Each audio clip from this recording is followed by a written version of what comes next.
Hello and welcome to the Fit Couple University Podcast, where we are Christ-centered, servant-hearted, and silly AF. Tonight, we got a banger. We got a really good episode. It might get a little sweaty in here. I might have to turn the fan on for a second. We're going to talk about sex drive and six packs, how getting fit is actually going to change your intimacy of your relationship. So we're going to get a little bit vulnerable, a little weird, but we're gonna have fun with it. So. Without further ado, I have a question for you, sweet love of mine. These always make me nervous. So, do you think getting fit makes things spicier or colder in the bedroom?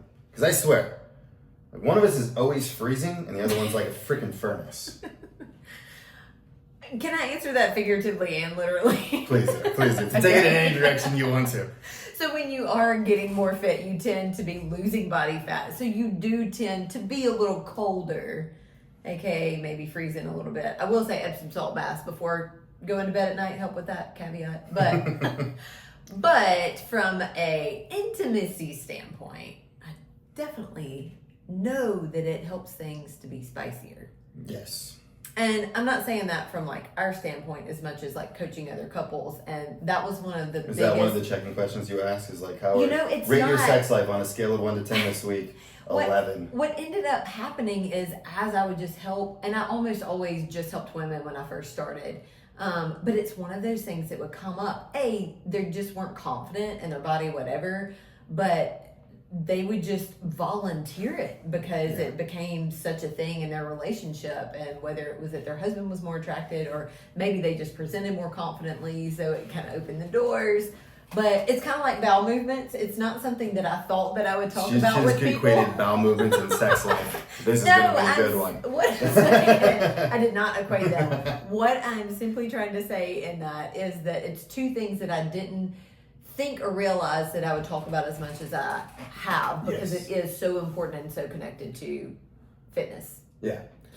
One of the things I jokingly say at the beginning of working with especially with a female, I'm like, so you're not going to hate me if in like 12 weeks your husband can't keep his hands off of you, right?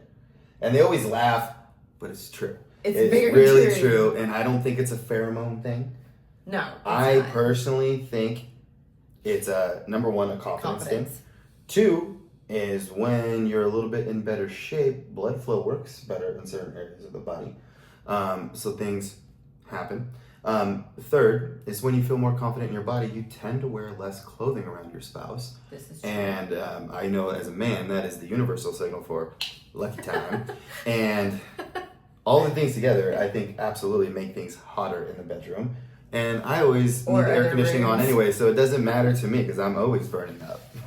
Yes. And I used to be hot all the time, but you keep things a little bit cooler in the house than I do. Well, I was always about a 68 to 69, but there's a difference in the temperature between 68 and 69. There's a reason for that. And 60. There's always a method to my madness.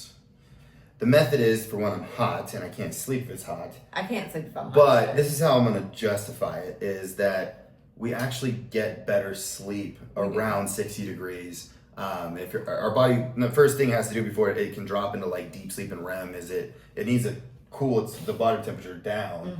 And the body temperature stays high, you stay kind of in those light sleep modes. So I'm going to be able to rationalize that even if it's just a personal preference. Well, and our body does its work at rest when we're sleeping at night, so it's actually doing more things. Why do you think that you weigh more or weigh less in the morning? I've often thought about that, and it kind of grosses me out thinking about your mattress, which you like lose so many skin cells a night or whatever. But how do you go to bed at whatever weight you weigh yourself at night and in the morning? What's the difference between night and morning weigh-ins? It really does depend on how lean I am. But in peak competition prep, I'll be dropping 7 pounds overnight. Yeah. And but you don't also pee 7 pounds out in the morning. No, I swear I pee 7 pounds during the night though. I get up so much when I'm super lean. Well, because for one, you don't have any interstitial space to store that water when you're lean. So it just freaking flushes through you. Plus, when you're hungry, this is just a total aside, when you're hungry, you tend to drink more water because you're hungry. So you drink more fluid and then you flush more. So, but like right now it's like 4 pounds. I'll drop 4 pounds overnight. But you got to know that a lot of that is dehydration because of just simply, for one, you're not eating throughout the night, so you are fasting. 2, you're breathing. So even though you're breathing, you're not peeing, but you're sweating, you're breathing. That is all drying you out. So you are losing fluid that way. Thank you for that. Because I've often wondered, I'm like, that's kind of like a weird like nuance. Like, how do you explain that? Yeah, and that's one of the things, like if you're someone that works out early in the morning, like first thing in the morning, the most important thing is actually not getting a meal in before you train. It's getting some freaking fluid and electrolytes in your life. Because when you wake up, you're incredibly dehydrated. And if you're just going to go straight to the gym on like a cup of coffee, you're not going to perform very well because you're going to be dehydrated. So getting like 1 liter to 1.5 liters of water with ideally like at least a gram of sodium is going to just radically change your workouts more than any food could in the morning. So a little bit of an aside. Yeah, that makes a lot of sense. So explain this to me. Why is it that when men start lifting, their test goes through the roof, but when women diet too hard, we just get tired and cranky? Well, that is a loaded question. Is it true or is it There's a lot to unpack there, and I don't think there's one answer to this. So I would argue that the type of dieting makes a big difference on why women get tired and cranky. If they're dieting appropriately, they should have more energy. They should also, well, their testosterone's not going to go through the roof, but they're going to feel better. Yeah. If they're totally like over dieted, meaning they're cutting their calories too much, and they're training like too hard and too much, yeah, you're gonna be tired, you're gonna be cranky, your blood sugar is gonna be low, you're gonna be like basically in survival mode. But if all things were created equal, meaning you were both like husband and wife were both on like a very intelligently designed fat loss plan, with the proper nutrition, with the proper rest, with the proper training protocol, you're both gonna be feeling a lot better. With men specifically though, there is a little bit of a nuance to this though. Exercise has a direct effect acutely on testosterone. And I say acutely because, not because it's cute, but because it's very short term. But like when I go do like, let's say a max effort set of squats, then this has been studied ad nauseum, you will have a pretty sharp increase of testosterone for that, brief period of time afterwards. Now, is that enough to translate into like super physiological muscle gains from testosterone? Probably not. But there's a psychological component to that as well. Yeah. So if I'm doing that, I'm getting like these short little bursts of testosterone. As I'm dropping body fat, this is kind of the kicker though. Body fat in both men and women is actually an endocrine hormone. It's a gland. So we used to think adipose tissue was just simply a storage mechanism for energy, but it's actually part of the endocrine system. So meaning it has a direct impact on hormonal health and hormonal profile. So like, the main enzyme that is secreted by adipose tissue is what's called the, I'm trying to think what it's called here. I'm gonna draw a blank. Testosterone gets converted into estrogen through an enzyme that adipose tissue, and I should remember this because it's totally something we learned in college. But the higher your body fat is, the more testosterone that we make gets converted. Aromatase enzyme is what it's called. I did know that conversion. So testosterone gets aromatized by the aromatase enzyme into estrogen at a certain percentage, but the higher body fat you have, the more of that gets shifted over into estrogen. And this is why you see like in like pubescent teens, like boys that are going through puberty, if they are like overly fat, they start to develop like gynecomastia, which is like man boobs. Like it actually is breast tissue that starts to grow because they're hitting this puberty, like where their testosterone goes from like virtually non-existent to like you're a full dude at this point. And instead of getting the full effect of testosterone, like half of it's getting, aromatized into estrogen. So you're getting a lot of these feminizing like effects of the hormones. So as we lose body fat, as you can imagine, losing body fat increases the amount of testosterone that actually makes it in circulation. So therefore your testosterone actually does go through the roof as a male. Yeah.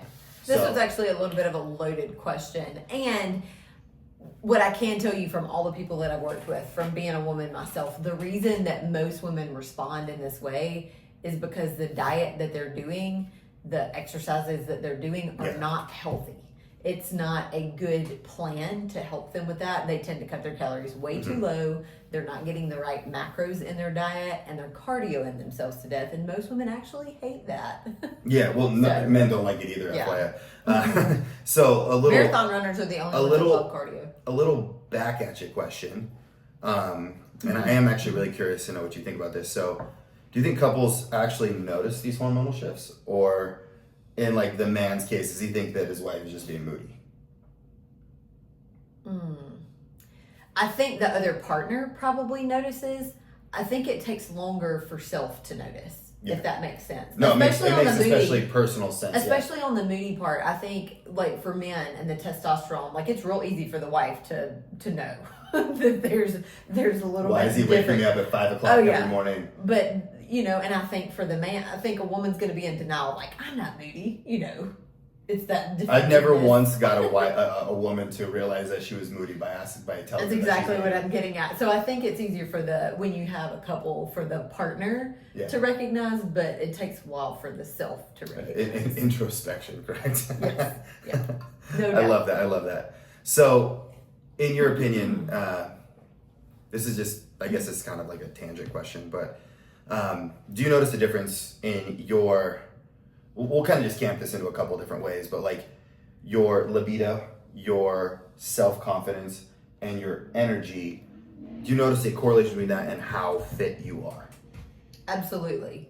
And I think that's why I've always said that I would never get out of shape because I did like my freshman year of college, and I didn't gain the freshman 15 like most people because I played 4 sports in high school. I went from 4 sports to, still moving and whatnot, but not intentional exercise. And I actually got skinny fat, like I got soft and like lost weight. Lost muscle. But I did not like the way that I felt in that time frame. And ever since, I had just made it a point that I've always felt like whether I'm eating well, if I'm moving well, if I'm not, and I would tease that I'm either good, or bad. And then once I got my genetic testing back, there's a lot of things tied to FTO genes, tied to inflammation response, tied to diet that made a lot of sense with that. So for me, I don't like who I am when I'm not exercising, when I'm not eating good. I'm just like mentally, emotionally, I'm not super fun to be around. And I don't like putting myself through that because I'm around me all the time. And I don't like my friends to be, exposed to that. So yes, I 1000% notice a huge difference in all of the things. Libido, your mental state capacity, your energy. Every single one of them is great when I'm fit, healthy lifestyle, and they all take a tank when I'm not. Which I don't really think that's like news to anybody. Like you look better, you feel better. Like I don't think that's really like crazy, but I don't think people really, if you've never felt good, I think it's hard to know what you don't have. It's like if you've been eating chuck steak your whole life and you've never had a filet mignon, like you don't know what you're missing, But if you were raised like, let's say, like Richie Rich, and all you have is filet mignon, and all of a sudden you're going to eat, McDonald's Big Macs, and you're like, this isn't even beef. Like this is wrong. Yeah. So like, I guess my follow-up question: would you categorize that phase of like college, when, to use your words, you were skinny fat, as like the time that you were least happy with where you were physically? Yeah. Like from a body composition standpoint, like a self-image. Yeah, I had to think for a minute because I've gone through a lot of different things. I've gone through bodybuilding and training for races and a lot of stressful times in life. But yeah, just in general, all things considered, as far as comfortable in my body. Yeah. And what would you say is the time frame to kind of contrast that with when you felt the most like sexy, like confident in your own skin, happy with where you were? When I was my fittest. When was that though? Like for real? I had 2 different times. When I was bodybuilding, when I was in Texas, I was running, I was bodybuilding, I was dancing. Like I just got all the movement, all the stress could go because I was doing things that movement wise I loved. I always fueled my body well, even though I was a candy rep for Mars Wrigley, believe it or not. And Snickers is my favorite candy, and I was surrounded by free options. But I think even that empowerment, that even with being surrounded by tons of confections and options, just having that discipline to stick to, so that, and then, dieting down for our wedding Okay. was the two biggest times for me. In your head, and I'm doing this totally intentionally, by the way. Okay. Like if you could remember how you felt, libido wise, energy wise, self confidence wise, at your lowest, versus how you felt at your best. How would you describe like the difference between the two?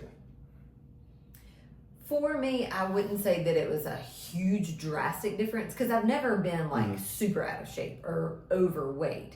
So for me, it's not been a huge difference, but I can definitely tell it's in overdrive when I'm Okay. And And at my when you place. say overdrive, like okay, so I was taking overdrive as like your confidence is in overdrive when you're at your fittest. That what you're saying? well, yeah, and just But libido. on the flip side, would you say that it was underdrive when you were at the other like the early college days when you were least happy?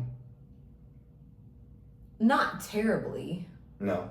no. Okay, so it isn't like, but you said it wasn't like a marketable difference between the two. There was a difference. There was a difference, for but me, it wasn't because I've like- always been at It least wasn't staggering for you because the delta between the two right. wasn't that large. It wasn't like you were going from like, let's say someone who is 30+% body fat to someone that's Right. like getting on a bodybuilding Yes. stage. There was, I bet you most people could look at you and be like, that's my afterbody, like. Right. But what I'm getting at with this is even though you don't really have that like story of losing 100 pounds or there's still demons that you had to fight internally, right? Like there's Yeah. still I think there's we still, always like- still see ourselves at our worst. yeah, and it's like it's very hard, and I deal with this a lot. Just being a coach for so long is people see you in your current state, and they assume you've always been there, and that it's always been easy for you, and that you don't have demons to fight, you don't have hard days, and so it's like the other, right? Like, what do you know about me because you've never walked in my shoes? What I'm saying is that we all have our demons, and whether you have 100 pounds to lose or you had to fight off ulcerative colitis or digestive issue or depression or Yeah, I whatever. definitely didn't feel sexy during my youth. Like quite frankly, like I think people like you have just as much to offer from an experiential standpoint as someone who has lost like 100 pounds. And this isn't like a competition. It's just it's more of like but it's a relatability, and it a is call for important. people to be like we're like we all have our own fight. And someone who presents like they're always in really good shape, you might not know what they had to do to stay in really good shape. Yeah. And so like maybe dive into that a little bit. Like, would you say like the act of getting and maintaining a lean physique is easy for you? Absolutely not. No, it's funny. With you even bringing that up, I was about to share that at least once a year, I make this post on Facebook, and I pretty much start it with, my genetics suck. Because I've always been fit, active, not struggle with being overweight, people think it's just easy for me. And it's not. But genetics load the gun, lifestyle habits pull the trigger, and I've just been disciplined enough that I've always stayed active. I literally had like a 2-week period, I think, between leaving the farm, going to college, adjusting to work, full-time school, not being in sports, whatever, to get to that point of discuss, like, I don't like the way I feel right now, Right. and something has to change. And then I've just always been super intentional. But in high school, I would even realize I would get overly full when I ate. Well, I was raised in the South. You put your food on a plate, and you clean your plate because there's starving children in China. Oh, you Not guys said that- China, we said Africa. Not that we were going to ship it there, and I was like, okay, well, how can I circumvent this? So I started making my plate on the little salad plate. I just decreased my portion size, and I'm like, I feel better when I do this. Nobody's fussing at me because I'm still cleaning my plate. I'm not wasting anything, but I can still function, and I don't feel like 20, 30 minutes after dinner, I'm not just feeling disgusted. And I just knew, like, mental state, I dealt with a lot of stress. I lost both of my parents when I was little, and health and fitness was it was the only thing that I had control over. So I knew how much it impacted me when I moved my body, when I ate well. Thank goodness I grew up on a farm, so we had lots of fresh vegetables. And We you had no hunted. choice but to move. There was always something Oh my a chore gosh. to be done. daylight to dark. There was no sleeping in past 6:30 on Saturday because the crop duster literally had to pull up after spraying the field to not hit our house on the hill. So, yes, you were always moving and doing something. Yeah. No, I think that's a very important message. And boy, did we have different opinions on plate sizes. So we had the same rule, but my parents literally had put safeguards in the way for me, so that way I wouldn't go back for seconds of the entree, because I was the best eater in my family. I'm not gonna lie. I was just Qualified if best.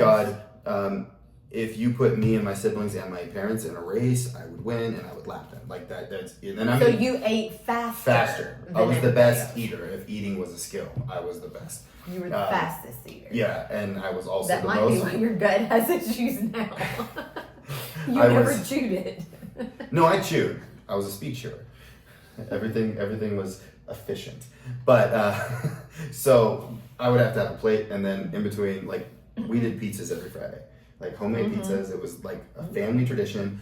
Friends would come over to the house because my parents would make bomb pizza.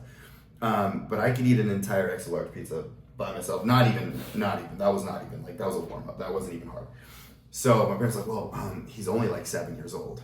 7? I'm not joking. Like, I was in first freaking grade. I could do this, like, no problem. They're like, he's going to be like real large if we don't like, and they didn't know much about nutrition other than don't eat that much. And so like, oh, Tim, like, you can have more pizza, because they didn't believe in like, like you're on a diet, especially in first grade, but you need to have a plate of salad in between each round to the pizza table. And they thought that was gonna stop me. It didn't. I love salad too. I was gonna eat it all. So I would do a salad, and I'd go back and get a couple more slices, get a salad, get another slices. I'd still take down extra lunch. No freaking problem. So if it was like That right there makes me just want to like be sick thinking about how my body would feel in that. I don't even remember ever having any symptoms. This is the weirdest thing. Now, one slice of pizza and I'm hurting for at least 48 hours. Maybe your body's like, you got us a lifetime's worth in person. By the time you were in second grade, you had a lifetime worth of pizza. But yeah, just and if they said, hey, you can only fill up the plate, I'd be like, okay, where's the biggest freaking plate? I think I'm gonna go grab the actual pizza tray, and that's gonna be my plate. Because I would try to fill that plate. So it's totally different mindset. Totally different around plate mindsets. size. Yes, but for me it was like about how I felt. So here's a question back for you. Why do you think that people think that they have to have abs to be confident in their health and fitness when it's really about so much more than that? So I'm going to use an analogy that I personally don't understand. I mean, I understand it, but I haven't lived through it. So you've heard this, and I want to say it was like Jim Carrey that said this, was like, people think getting rich will solve. I hope everybody can get I heard rich. that today. I hope everybody gets rich so they can understand that getting rich doesn't make you happy, doesn't solve your problems. Yes. Well, I can show you, and multiple times over, that I've been down 3% body fat multiple times, and I stay around 8% body fat. So by all metrics, I'm on the very lean side today. The first time I had abs, I still hated myself. I was using a superficial solution to solve an internal problem. So if you don't love yourself today, where you are right now, no amount of leanness will make you love yourself. And it's actually very prevalent within the competitive fitness space. So like bodybuilding, bikini, all that stuff. And it's actually it's kind of sad. You see someone work their freaking ass off for this goal. They look better than they've ever looked in their entire life. They've probably taken risks with their health that they shouldn't have taken. All for the sake of, they say it's for the competition, but it's not really about the competition. It's about the competition that they have with themselves to prove to themselves that they are good enough. And if they break it down, they were good enough to begin with. So when this changed for me, because I did this over and over and over again, I got really fucking good at this, like bodybuilding, getting lean, getting shredded, putting on muscle. Because once you get lean, you realize like I don't really have that much muscle. So like, it must be because I'm small. I need to get more muscular. So then you spend years getting bigger, and then you diet back down, and you're like, I'm still not happy with the way I look. then you find out, look, that's not actually the goal. The goal is actually to love yourself and to actually be happy with who you are as a person, and have your value derived from something that is not related to what the mirror looks like and what the scale says. And so I remember having this like real fundamental breakthrough. It's very much like a Tony Robbins-esque event, which I don't know if you guys have ever been to a Tony Robbins event, but there's always some crazy crap that happens. But like, we wrote down, we called them our self-limiting beliefs on this big ass piece of wood. It was like a 4x4. It was like or 4x2. It was a rectangular piece of wood that was fairly freaking thick. And on one side, we wrote down the self-limiting belief. And for me, it was very clear, I'm not good enough. And it is something that I've said to myself millions of times, countless times in my head, that internal monologue that we all have. Mine is always like, you're not good enough. You're not good enough. And that's why no matter what goal I achieve, no matter what accolades I got, whether it was in business, fitness, relationship, didn't freaking matter. I was always searching for, well, I didn't do that right, so therefore I'm not worthy of this, or I can't be happy because I didn't do this. I need to do that before I can be happy. And the goalpost just kept getting moved. Yeah. So that was like a very clear self-limiting belief for me. And on the other side, obviously, the affirming belief, which is the antithesis of the self-limiting belief. So for me, it's obviously, you are good enough, or I am enough. And we went through this whole like self-limiting belief break, like mumbo jumbo. I'm talking about it negatively, but it was like super effective.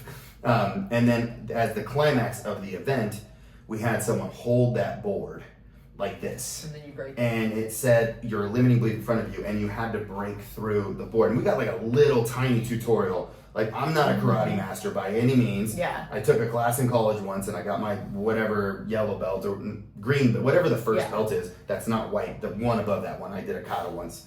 But I didn't learn how to break a board. And it was like such a powerful experience.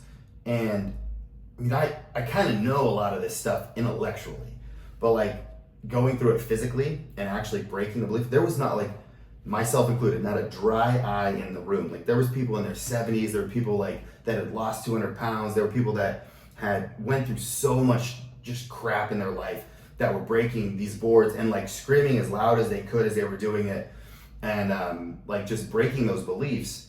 But that wasn't enough, and that's why the board had another side to it. So what I did was, obviously breaking that belief, I had this affirmation that you are enough. In fact, my affirmation was, you are strong, you are worthy, you are enough. And anytime I would hear that voice in my head, I had this little rubber band. I like to wear these little rubber bands. I would snap myself hard, and then I would affirm myself every single time. I probably look like a wackadoodle in public, because I would do it no matter when it happened. And when I got home from that event, I glued it back together. And then I put it on the wall. But I put the side facing in that said, I'm enough, on the wall. Yeah. So all I could see was what I had to break through to realize that I am enough. And this is awesome to have abs. I'm not gonna lie. Like, having abs is great. I wish everybody had abs at least once in their life. At least physically. I don't know anybody that has abs that is mad about having abs. No. But it's not about the abs. What it's about is the confidence and trust in yourself that it takes to go through hard things to get the abs. If you've never had that, you have to exercise. You have to be consistent. You have to. Abs are made You have to say no to a lot of things that you want. You have to be disciplined. Like, there's a lot of things that you have to prove to yourself, and you can't phone it in. You can't just like go through the motions. You can't lie to your coach. You can't lie to your trainer. You can't lie to your abs. They know whether or not you had the cookie. I was gonna say it They know whether or not you did the cardio. Maybe they not know, today, but at least in 3 months so when you're supposed to be. It's less about progressing. the actuality of getting the abs and more about the process of getting the abs that I wish everybody would go through, because it changes you fundamentally as a person only if you do the work on the inside to prove to yourself that you love yourself first. You're worthy today, not because of anything that you accomplish. If you do all of this work, the dieting, the training, the discipline, the consistency, and it's out of self-loathing or punishment for what you think you should be, you're never going to be happy. If you do it because you love yourself and you want the best for yourself, if you do it because I want to be the best Tim that I want to be, so I can show up for you as the best husband, as I can show up for my clients as the best coach, if I can show up for my family, if I can show up for Rue as the best dog dad in the world, that's a much different motivation, and it feels way freaking awesome when you do it. Yes. No, I agree with you. And I actually went through that too. Unleash the power within. That was, yeah. So this was not actually but I was Tony by Robbins. myself. This wasn't actually Tony Robbins. It was a knockoff Tony Robbins. Oh, it was like a then who person. did it? It was actually a guy in Boston. It was actually really fun. But it was taken directly from his playbook. But it cost like a fifth of the price of Tony Robbins. And don't get me wrong, it was probably not as awesome as Tony Robbins, but like it was like his events are like $5,000. They were pretty expensive. If you go in person. Yeah, if you go in person. It depends. Through I COVID, they changed a lot. Because it was virtual. Yeah. Yeah. But they still had things that were in person, so. Yeah. I think this next one is kind of interesting. You actually talked about this the other day of how unfair it is that the leaner we get, the colder we get, especially when we lived in Montana. It's definitely unfair in Montana. It's not wise either to get to certain levels of leanness. It's funny because I'm always like a freaking furnace. Like I am burning up all the time, and there's many metabolic reasons for that. For one, I weigh 250 pounds. I have a lot of lean body mass on my body, so like I'm just cooking all the time because muscle creates heat. Second is I eat a lot of food, and namely a lot of protein. And protein has a really high thermic effect of feeding, meaning it takes a lot of energy to break down the food, like the protein molecules, which releases a lot of heat. So I'm constantly just burning up. But when I get to a certain level of leanness, and it is always around that like 5 or 6% level, where like you're like way beyond like, okay, he looks good at the beach lean. You're at the like, is he okay lean? Like, do I need to give him a sandwich lean? And you think this is what normal people feel like? No, this is what I feel like. When I I'm saying the chilliness, like the when I crop over that body fat level, all of a sudden I'm immortal. Like not immortal, I am amortal, meaning I feel temperatures like normal people feel temperatures, and I'm like, what the? Because like I can't do the 60-degree temperatures anymore. I need to do like the 70-degree temperatures at night because I would just be freezing my ass off and getting like the shivers where I can't even talk because I'm like. Yeah, I remember I had a cousin. Oh my gosh, it's brutal. He used to try to dress me for when we would go hunting, and he was bigger, overweight for his, size, height, like whatever. And I remember had like a kind of a doctor's appointment, and he dropped like 60 pounds. And then we went into the winter, and he froze his tail off that winter. And I'm like, now you know how the rest of us feel. Yeah, it ain't fair. Yes. But I don't know. I would assume women might get it worse simply because y'all start off colder anyway, on average. So like you take a woman who's already like a little colder than her male counterpart, and then she gets lean, it just might not even be fair. Maybe that's why people live in Vegas. Is because you need to be really close to Vegas and Florida. You need to be really close to hell to be warm. And Texas. In here, yeah. Yeah, those are like 3 of the top hot spots for bodybuilding specifically in the country. It's because it's sunny and warm. Yeah, quite most of the year. Yeah, most of the time. So all the time. Little back at you with this one though. Okay. So obviously with getting lean, temperature's affected, but so is appetite. So real talk. Who do you think gets hangrier, men or women? You think I get hangrier, or do you get hangrier when we're in a deep dive? Oh, no, you can't turn it that way and actually put it in. We're going to say blanket men versus women. I think we fit the bill, though, on the average, though. I don't think we're wrong. I do think that it's more that men get hangry versus women, personally. And within the two of us, you definitely get hangrier. Okay, yeah, I agree. This is Hey, I agree. I agree. It's not even close. But I do want to know why, from your point of view. I don't know. Maybe because y'all are bigger, you have more muscle mass, so you have more thermic effect growling at you to feed you. That's the only thing that off the top of my head really. I don't honestly know the answer. I can give you a really funny one that makes logical sense to me. You're very used to like having discomfort in your stomach, like womb area. That's true. And I love you guys, but y'all suck at being sick. And We'll you take suck we'll take a bullet, Yes. but a flu will knock us out. But a flu, a cold, being hungry, like anything like that, yes. Yeah. No, I agree with that. I think Yeah, that's pretty sound. It's not medical. It's not scientific. That is just what I have thought of. I am of the belief that when it comes to physical pain, like training for one, women can tolerate so much more physical pain. You've than noticed men that can. just in the people that you've. But even just think about childbirth. Like, Yeah. I've taken some big dumps in the bathroom, but like I've never given a baby. Like, I've never had a baby. And You don't have things ripping apart for that. you don't know that. You don't. I've been to the doctors a few times. What happened there? It needs 6 stitches. I'm just kidding. Only once. But regardless, I don't know about this story. We're gonna have to. I'm kidding. I kid. I'm hopefully kidding. But if you think about it just in that context alone, if you think about the way you were designed, you kind of have to be able to take a little bit more pain to go through that. But on the flip side, I do feel like men are more resilient against the elements, like the environment. Yeah, So I agree with that. against temperature changes, being out in the cold, like suffering through that kind of stuff. I agree. And it goes again, like we were the ones that would go out into the bush and kill the wildebeest. Like, you know, we had to do hard things outside, but we didn't necessarily have to push things out of our lady bits. So like Because you don't have lady you don't have bits. lady bits. Not all of us. Okay, so let's move this to more like a funny side of things. So what That's not funny. for you personally would you say is maybe the weirdest or oddest thing that you've ever noticed at a time when you were hangry? Oh my gosh, I have so I was gonna say, many can you even think of weird just things. one? No, but this is one that I don't know if many people, unless they've dieted to like extremely lean levels, exotically lean levels, would relate to, but it's really funny. Your palate changes so much. Oh.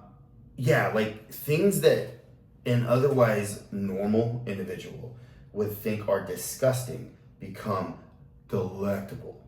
So Like what? I'll give you a great example. So like it was like 2019. I was doing the Excalibur competition down in that year it was in San Diego.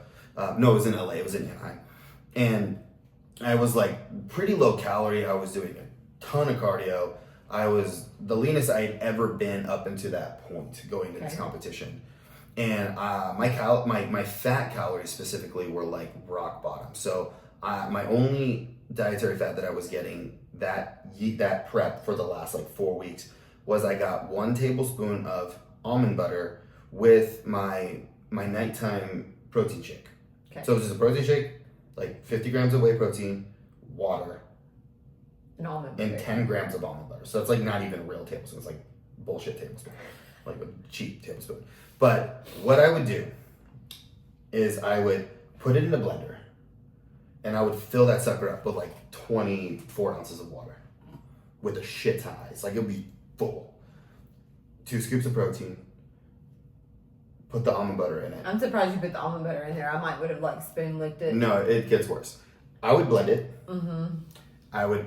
It's super thick. If it was Just because it's if gonna it water was- down in the if shake. it was thin, I would probably throw a temper tantrum. But I was single and lived on my own at that time. So if I did throw a temper tantrum, only my dog saw, and he can't. He's not alive today, so he can't tell. He can't tell anybody. So I acted like an angel. Let's just say that. When I got done eating this thing, which it was like this monster bowl of ice water, basically.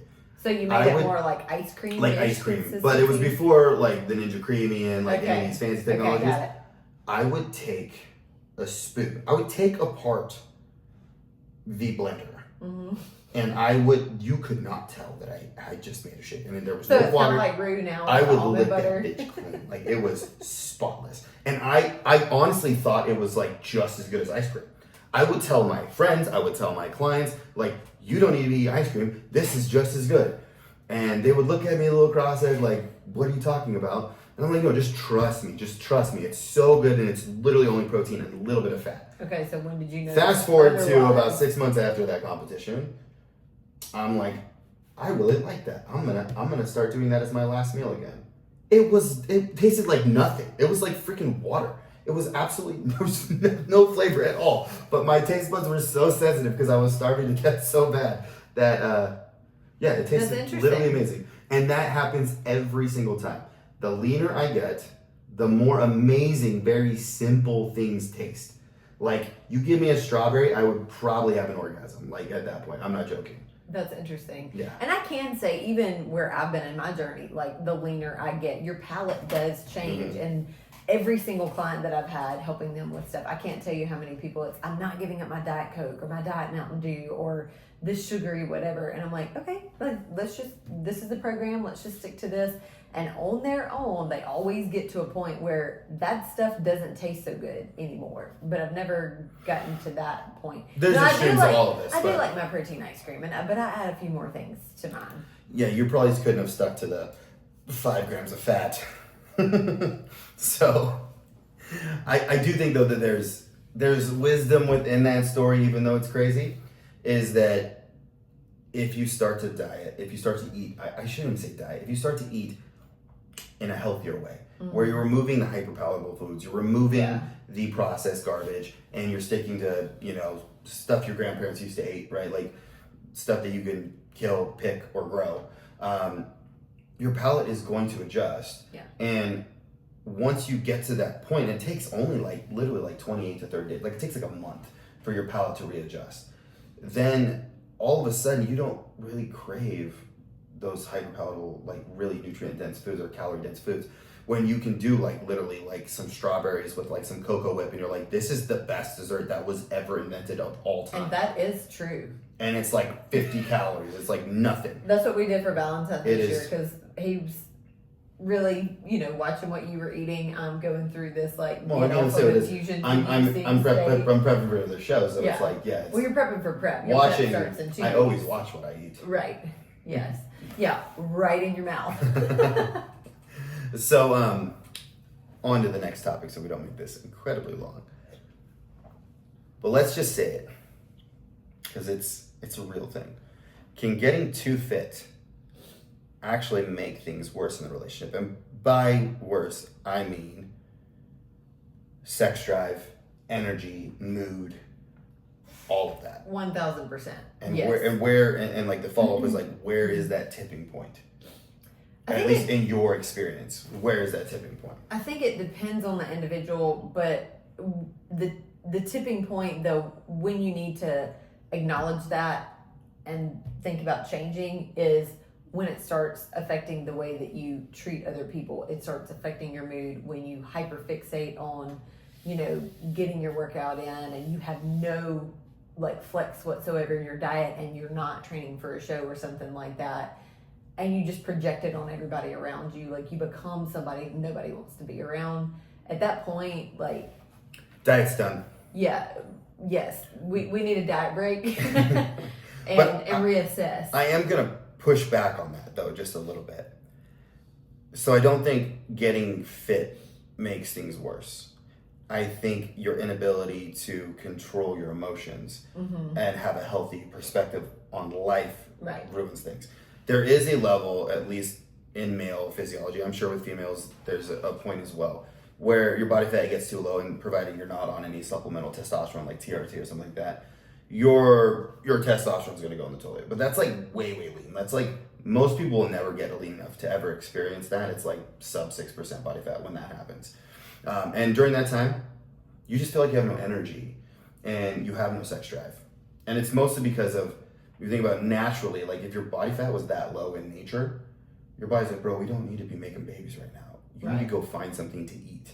Don't think about chicks. Fuck chicks right now. Let's just go out and find some food. We'll deal with the girls later. We'll just go get some food now. So that is a real thing. But most people, and I'm talking about the vast majority of people, will never experience that. What they're experiencing is, for one, it's probably if you're going into areas, I call it uncharted territory, areas where you've never been before, as far as leanness, levels of lower energy, levels of exertion that you're not used to maintaining. So whether that be a certain fitness routine coupled with daily steps or cardio or whatever, it's a lot more to manage psychologically. Yes. And it can be mentally frazzling. So there are ways to go about this that I would say make it much easier. But it's all prefaced with your mental state going into it. Yeah. So in any diet, whether it's you're even trying like to your lose body, everything needs to be in a good place, like before you start. If you're already in a tipping point place mentally in your possibly, body. but there's also context where someone's in a mentally bad place because they're out of shape and they're overweight. True. What I'm getting at is like, no one is ever forcing you to do any of this. Mm-hmm. So if you're going into it, again, coming from that place of I want to be the best person I can be, then you're doing that for... It's a choice. It's a choice. And it's also a choice that's supposed to make you better. So you should have that mindset going through it. So if you run into those hungry times, you run into those low energy times, I would say this could be an entire podcast on its own, because every time I go through a prep or a diet phase, I learn new things about myself and how I respond, how I act around certain stimuli or stressors. The first and foremost rule is to be communicative to your partner. Like, let them know how you're feeling. Like, hey, I am super effing tired today. Like, I am just holding on for dear life. And then, honestly, the more you can get out of your own head and do the normal things, maybe not eat the normal foods, but like do the normal things, go on date nights, go out with friends, the less you're going to be thinking about friggin' how hungry you are. But most people, when they get in this state, they become hermits. And if they're not used to being hermits, like I'm pretty much a hermit anyway, so like not a big change for me, but like for some people, they're very social creatures. And then when they go on a diet, all of a sudden they can't go out. They don't trust themselves. Yeah, like so they isolate themselves. So now they're not just cutting off their air hose to like, you know, eating foods that they otherwise would have eaten, but also to their social energy as well too. So like they're kind of killing their vibe a little bit. But at the end of the day, it's not the diet's fault. Yeah. I think the most impactful thing was when I was bodybuilding here in Texas, I was actually living with a roommate friend of mine from Mississippi, and what she said to me in that time frame was so impactful for exactly what we're talking about, because she loved her wine and cheese and I was bodybuilding, and she had the right side of the refrigerator and I had the left, and you could tell a clear difference in the two sides. And then she would make brownies to take to work and, you know, go socialize and bring leftovers back. And I'm like, that's not really nice. Like, you know that I'm bodybuilding. And she straight up looked at me in the face one day, and it was the best thing she could have ever said to me. And she said, you're the one that decided to bodybuild. You, not me. Like, you didn't run this by me before you decided we didn't to do this together. And I was like, you have a great point. Yeah. Point taken. And clearly that's like a very extreme version of this, right? But like even the context of like regular dieting, like trying just to lose weight to be healthier and be happier, it's still very much like a decision. It's an ownership choice. And it's a decision that should make your life better, not worse. I think a great follow-up question to that is, so in your mind, are there some red flags? Like if I was to exhibit certain behaviors, you're like, okay, it's time for you to take a diet break, or it's time for you to take a night off of thinking about this shit. Like you're in too deep. Like you need to take a step back, calm down, maybe eat some food. Like, are there some patterns or behaviors that you would classify as like, ooh, that's a sign. We need to take a step back, reassess, and then we can move forward. Yeah, I mean, I would definitely say if you get like hyper quiet and aren't even like acknowledging that I'm around, because you're quiet anyway, but you would never know. No, you guys would never know, but like otherwise he is like so hyper focused the rest of the time unless he's in a conversation. So that would be something. Or, you know, just if I notice that your mood, like you were always like grumpy. And I'll be honest, 99 times out of 100, it's because I'm tired. That's most of the time, yeah. Yeah, but if I felt like you never got out of that, like, you know, first thing in the morning, he's getting ready, he'll have his coffee after breakfast, and then he'll be a human again. But if all throughout the day, like, it stayed that way, if you got to a point where, like, you were just pulling yourself apart, you weren't even enjoying your workouts, I do think that there would be signs that, hey, let's at least have a conversation. Yeah, let's get out of the house and let's go. Yeah. Do something for a weekend to take your mind off of like what's going on. And I feel like if you were in that spot, you would even fight me on that. Oh, for sure, but it'd be the best thing for me. Yeah. Like, and sometimes it's literally like, hey, like, and you did this before, like you can go outside and take a walk. Yeah. Because we used to like walk together in the mornings, and there'd be mornings where like so long story short, there's a little bit more nuance that goes into this. So sorry for being super vulnerable here, but like I've struggled with sleep apnea for a really long time, and it was undiagnosed until last fall. So last year was probably the worst.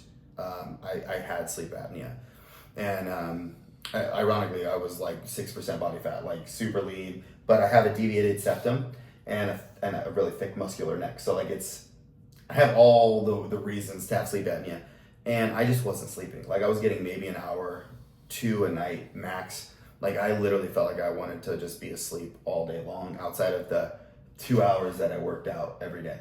And so the mornings were like walking through molasses with my brain. And most of the time it would start to pick up, after that. And then as I got deeper into a deficit, it just never changed. In fact, it got worse and worse and worse because my sleep got even worse.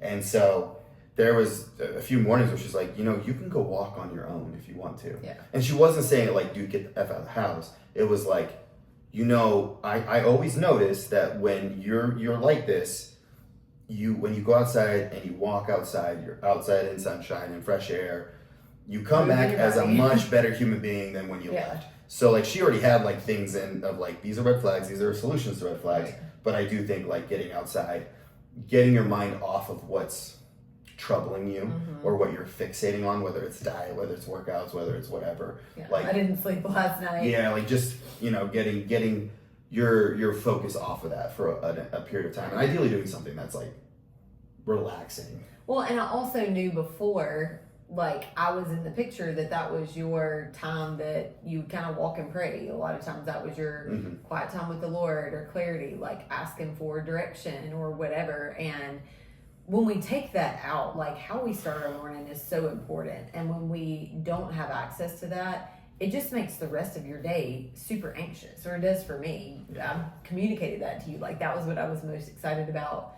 getting to San Antonio and us having more than one room to be in, because having that time that you can just, and sometimes it's like writing it out. Maybe I wake up anxious, but just having that time to chill and to do whatever it is that helps you reset. But yeah.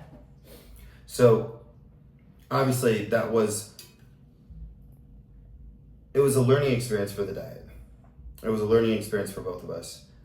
It was also the first like diet phase that I went through with a partner. Just full transparency. I've been single for a while, so like. And I didn't know what to expect. And honestly, like, most of the time I just would be quiet by myself, like that's. But being sensitive to other people and being sensitive to, them being sensitive to you is like, that's actually the thing that draws attention, is like, you can't just be any certain way when you're in the context of in a relationship with someone else. You have to be sensitive to them, but they also are sensitive to you and how you're acting or not acting. Like if you are a very passionate, like kind of, boisterous, like very goofy, loud individual like I am, and all of a sudden you're like stoic, stone cold silence for like weeks. Don't think that goes unnoticed. Like that's noticed on day one, and then day two they're like drastically. What's going on here? Even without words, you can feel it with you. Yeah, I can feel it in my head too. Don't get me wrong. I was lived it. I know exactly what I was feeling. But regardless, the act of getting a CPAP and like kind of, I don't say solving that problem, but at least like getting adequate sleep has. People underestimate how much. Oh, it's a game changer. Like you can't even compare like the mental state in the morning now to what it was before. I still take my walks in the morning and it helps, but it's not like I'm not like fighting off my demons in the morning in my own head. I'm actually just trying to let her go to the bathroom and Yeah.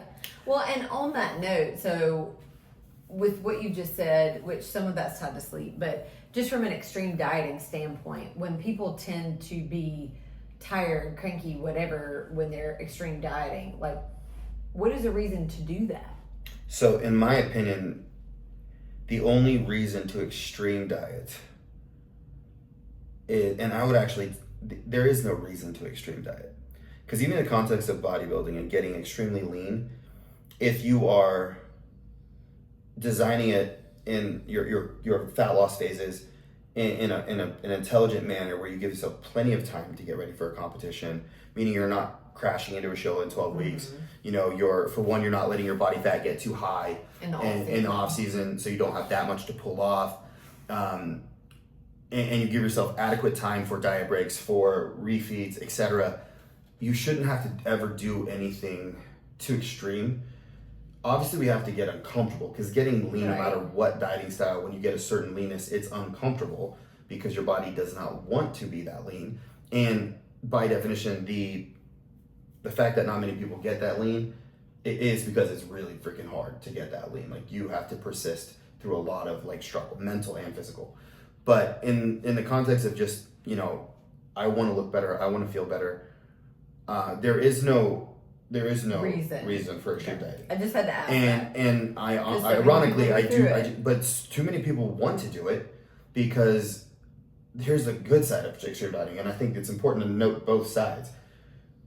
People love extreme dieting, or they would call them like crash dieting or fad dieting, because they offer really fast results up front.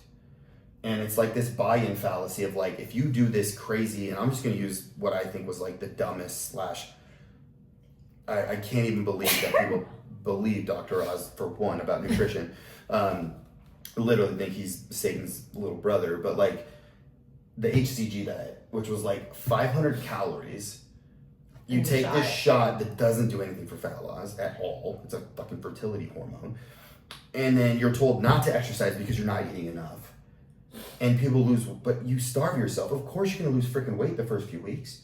But when you do something and you don't know anything about like healthy dieting or healthy nutrition or healthy lifestyle, and your only metric that you're using is a scale, and you starve yourself and the scale goes down, it reinforces the desire to do more of that thing.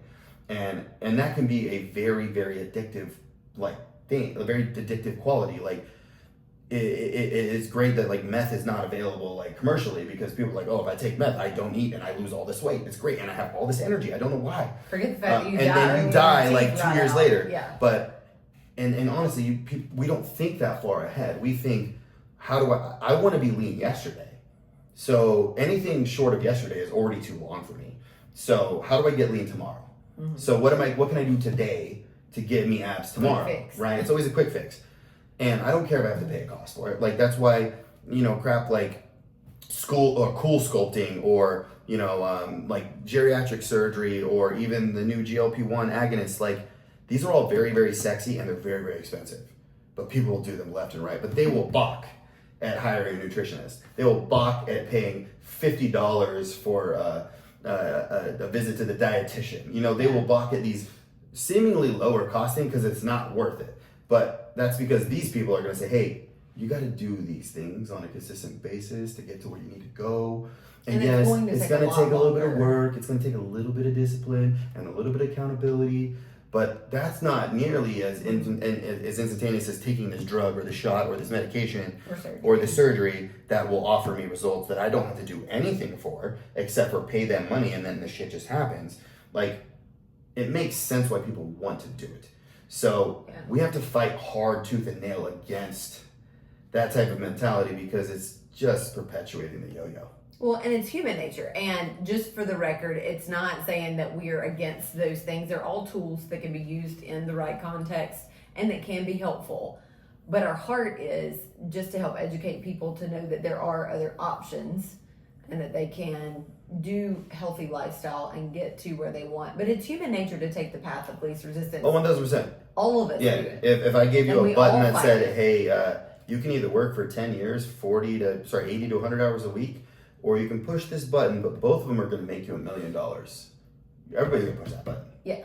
Ain't nobody going to work 8 hours a week for 10 years. No. But in reality, the button never actually gives you the $1 million. And just like, you know, you said that we're not against those things. I'm not for those things as the first line of defense. Agreed. I think they are a Band-Aid over a bullet hole, in that they're not actually solving the problem. The problem is lifestyle, education, and autonomy, being able to manage your own nutrition, fitness, health, exercise, Yeah. all of that stuff, because That's those are what should be sustainable. taught in school and like high school. Those but are nobody sustainable. talks to you about that. No, those are sustainable skills that need to be learned. And that's why when we work with people, we tell them, like, look, our goal for you is not for you to be a client of ours forever. Our goal for you is to not just get to your goal, which we're going to do. Our goal is to empower you by the time we get to your goal, so you understand every step of the process, so that way you can go out and manage it forever. Like, think about it as your last diet, and ideally, in a perfect world, people are going to ask you freaking questions of how you got where you got, and I want you to be able to give them good information. I don't want you to say, well, I did this Dr. Oz thing, and no, I don't like him, and I don't believe in him.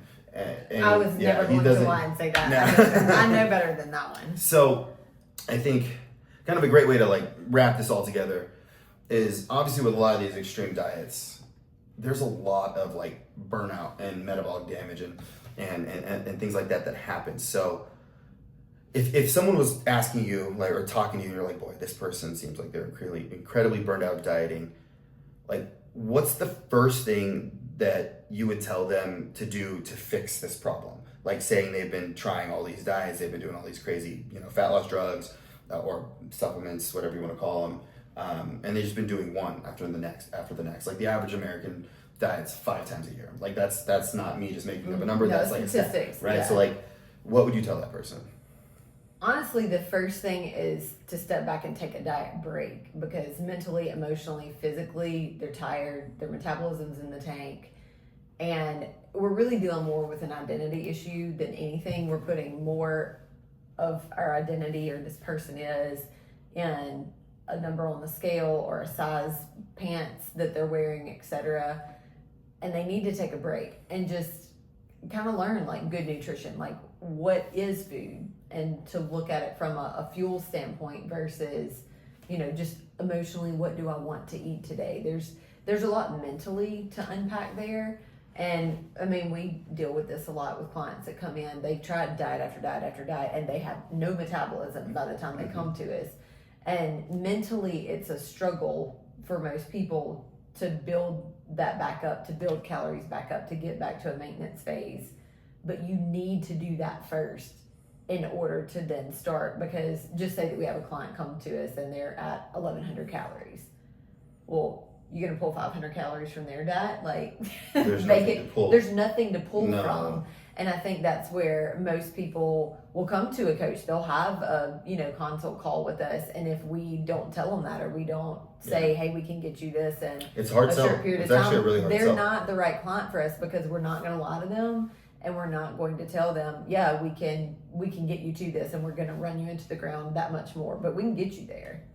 Yeah, well, we can get them there, but the hard sell is saying, before we get you there, we have to fix what's broken, and that means we have to spend some time probably eating some more food, probably building some good lifestyle habits, building that metabolism back up, putting on some lean tissue, like actually building a little bit of muscle. And then that way, when we go to diet down, we actually have a deficit we can create without going extreme. And their body's going to be respond. responsive to it. I had this one client, and I'll keep this short, but her name, actually I won't say her name because she hasn't given me permission to say her name. But she gave me, this was back when I was coaching in Reno, and she was like a very high level figure skater. She was actually, she wasn't on the Olympic team, but she was on the national team working towards becoming an Olympic athlete. So she was kind of like a child prodigy, like an incredible. At this time, she was in her late teens, early 20s. So like 18, 19, 20. And I worked with her for quite a while. So she came to me and was like, hey, I really want to do a figure competition. And in bodybuilding, on the female side, there's like bikini, and then figure is the next class up, which is they're a little bit more muscular. They're not like full on bodybuilders at that point, but they're quite jacked. They're quite muscular, but also need to get really lean, like kind of shredded to be a figure competitor. And she was a figure skater, so like clearly she wasn't overweight. She probably weighed 120 pounds tops, and she was like 5'4", 5'5", like not a tall girl, but like she was very lean for an athlete. Okay. So I'm like, okay, like I had no idea what she was doing currently, but I'm like, all right, so like I just want you to send me over what you're currently eating, like how many days a week are you working out, like what does it look like right now? Because I always like to start with like where you at currently, so that way we can optimize what you're doing, and then we can make adjustments moving forward. And she sends me back her nutrition plan, and I'm not joking, it's like 600 calories a day. And I'm like, holy crap, like, I'm like, how long have you been eating this? She's like for a long time. Like, this is what my figure skating coach had me do. Like, we always had to like meet a certain weight. So like he forbid us from like weighing more than this. So like I just eat this every day, and it was very low calorie. And I might be overselling to say 600. There's probably days where she was eating under 600 calories. And then her training regime was like crazy. It was 3 to 5 hours of on ice training per day. And this was like 5-6 days a week on top of, they called it like dry land training, but like weight training 2 to 3 days a week, and then cardio on top of that. Like whether it would be like treadmill or sprint bike, or we're never recovered. Not a chance. And I do really think there's a reason like a lot of figure skaters train like that way, and that's why a lot of times they have some growth. They don't, because they start really young. They start like when they can barely walk, they're already skating. And so she's like, what do you think? And I'm like, well, honestly, so I pushed in a couple, I had a few more questions. Like I kind of need to know where your health is at first. Well, she had amenorrhea like basically her whole life. Like she never had a cycle. Like, and she's almost 20, like had never got one because she'd always been overtrained, always over dieted. I'm like, this is very concerning. And so at that point I was like, look, I'm not a medical doctor, but I think we should take some time and we should build your metabolic rate up, and we should get you to the place where you're eating at least semi-adequate food before we even have the conversation about doing a competition. And it was a really hard sell for her. Luckily, I had a really good like training report because I had been training her for sport specific stuff before that, so it was just physical. It wasn't like I didn't do anything with her diet. It was more like, hey, I need to help you so you can jump higher, and like it was more technique and power and things like that. So we had a good relationship at that point. So she trusted me, and it took us like almost 2 years of dedicated work. First thing I did was I scaled back her. We couldn't necessarily scale back her on ice training past certain points. So she was at like 3 days a week of on ice training, 1 to 2 hours each one of those sessions. So like we'll say like 6 hours a week of ice training, because she wasn't in a competitive cycle. So she still needed to keep her technique like still on point. And then we took cardio completely out. Like there was no cardio. And then we honestly started with 3 days a week of weights because I didn't want to overload her. And it was just simply like just bare bones, like compound basics. And during that phase, we ramped her food up slowly. And of course she put on a little bit of body fat in the beginning, which was really hard for her to like wrap her head around. And figure skaters have to wear really tight clothes and all stuff. So it was like really challenging for her. But after her metabolic rate started to catch up, she started getting leaner. And then it was like this really cool effect of like the more calories we added, the leaner she got, added more calories, she kept getting leaner, added more calories, kept getting leaner. By the time year 2 had finished, she was eating over 3,000 calories a day. And her body fat was at least 4% lower than it was when we started. And she had significantly more muscle mass. So she was eating, what is that, over 4x the calories that she was eating when she came to me. And so then when we went into a competition prep, because I was like, I think, if you're feeling good for it, you're ready. So we did a couple competitions, and she did really well. She actually ended up doing fitness, which is the routine. Yeah, because she was like crazy athletic. Mm-hmm. So I was like, actually, like you're like kind of built for fitness. So like, what do you think about this? She's like, oh, that's right up my jam. Like, so she's like doing flips and like, has all the. She didn't need. I luckily because I didn't know anything about gymnastics at all. But she actually won nationals, like her second attempt. I didn't realize she won nationals. Yeah, she never like did anything as a pro, but like because then she went back to figure skating because that was actually her passion. But like regardless, it was just really wild. It was really wild to see that whole process unfold. But we never went below 1,600 calories in her diet. Like, and she got very effing lean, like definitely the leanest person on stage for a fitness competitor. She was actually probably lean enough to do figure, but she just didn't quite have like she was a little shorter, and figure girls always have like that really broad like shoulders. Yeah. And so she didn't quite have the frame for it, but she was more than lean enough for the division, more than muscular enough for the division. But it just shows that like playing that long game, if she'd have just like been like, I'm gonna find someone else, because I guarantee there would have been someone else that would have been like, oh, we can do it. And they would have thrown clenbuterol at her, they would have thrown thyroid medication at her, they would have thrown, I know the tricks, but it would have ruined her, most likely for life.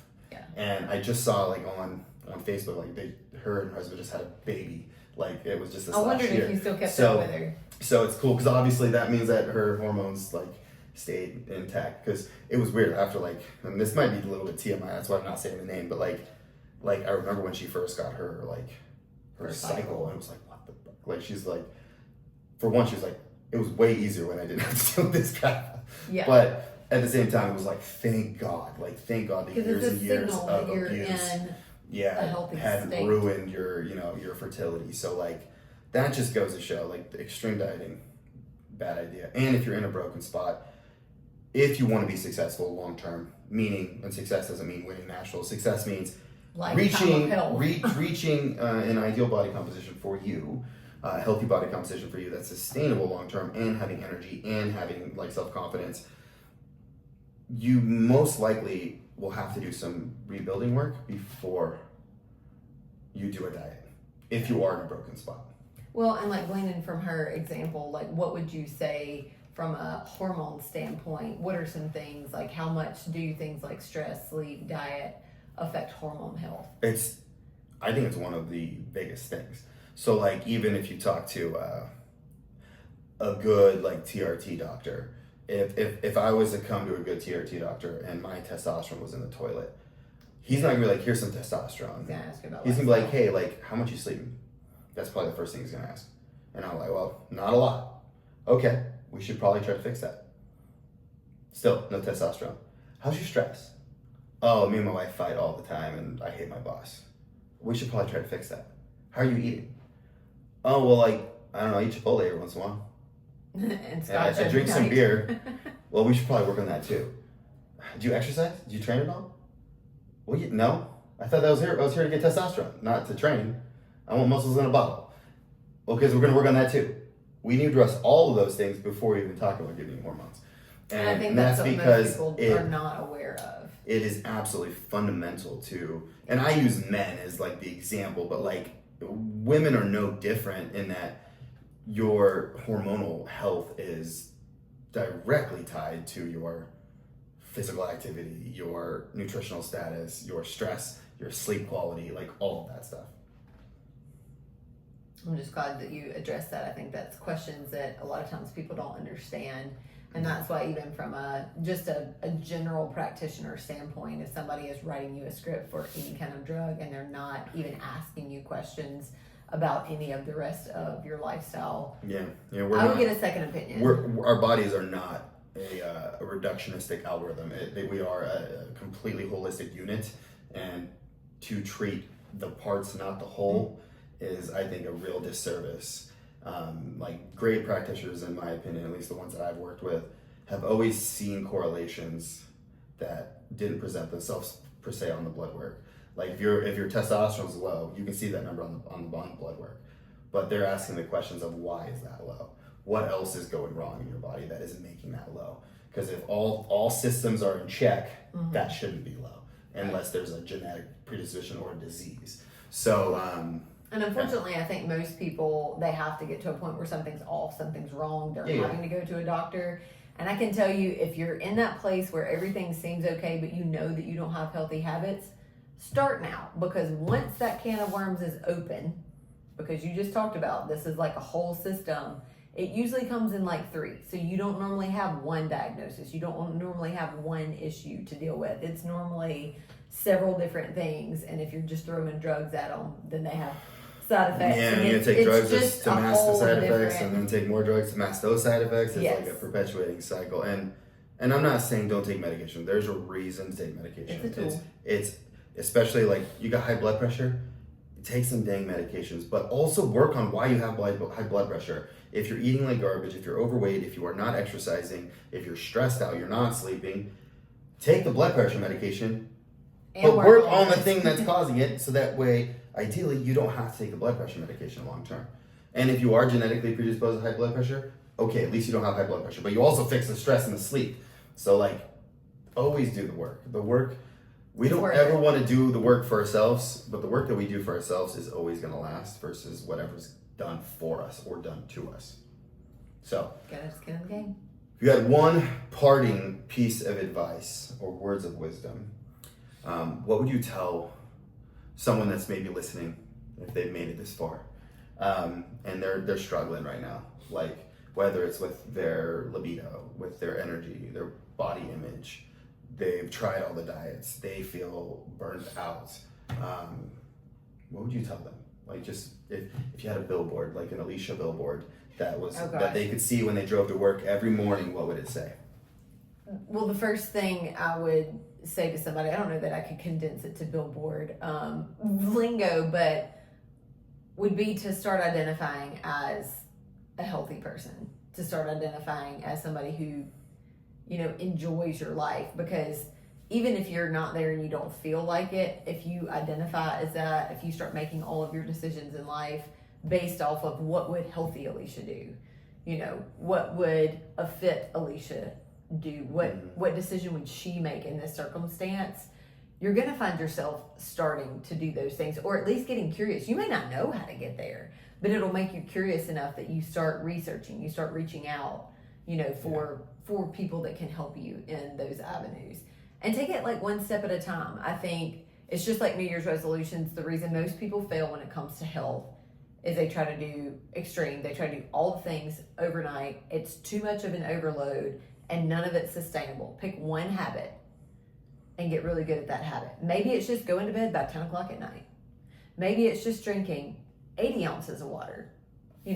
Whatever if you're coming from 20 or 30 ounces of water to 80, like that's amazing. It's a step in a positive direction, and get really good at that habit, and then stack another one on it, and stack another one, and you're gonna gain momentum and confidence in your journey. But the identity to me is the most important thing because it changes that switch in your mind. You're really rewiring your brain to who you identify as and what decisions you make based off of who you are. I love that. That's a fundamental change. And it's funny because one thing I do tell people quite frequently when they say, I'm fat, is I'll stop them like, no, you have fat. You are not fat. You have fat. And look at me. I lose stuff all the time. If you have something, you can lose it. If you are something, you can't lose it. Oh, that is really good. I've never thought about it that way. Because having adipose tissue, having fat on your body does not define who you are. It's something you have. It's something that you have. I like that. Yeah. Just like my car keys. I have car keys. I lose them all the time. He asked me where they are. It's fine. Yes. Sometimes I get all the way and I'm in the car. Where's my car keys? Yeah. Yeah, I think we both had some mishaps last week with phone, car keys, gym bag. I literally think my phone was in my hand one day. You did that one time. You've done that a lot. But I always smile. But we have so many. You have to, don't So judge. many. So that does it for this extremely short episode of Fit Couple University Podcast. That was meant to be 30 minutes and it turned out to be hour and 17 a couple minutes over 30 minutes. But if you're in a place where you're struggling or you have questions, if you're ready to make that change, feel free, shoot us a comment, give us a DM. You can always find us at Fit Couple U on Instagram or go to our website, fitcoupleu.com. And we would love to hear from you and we'd love to be part of your journey. So we'll see you on the next go round.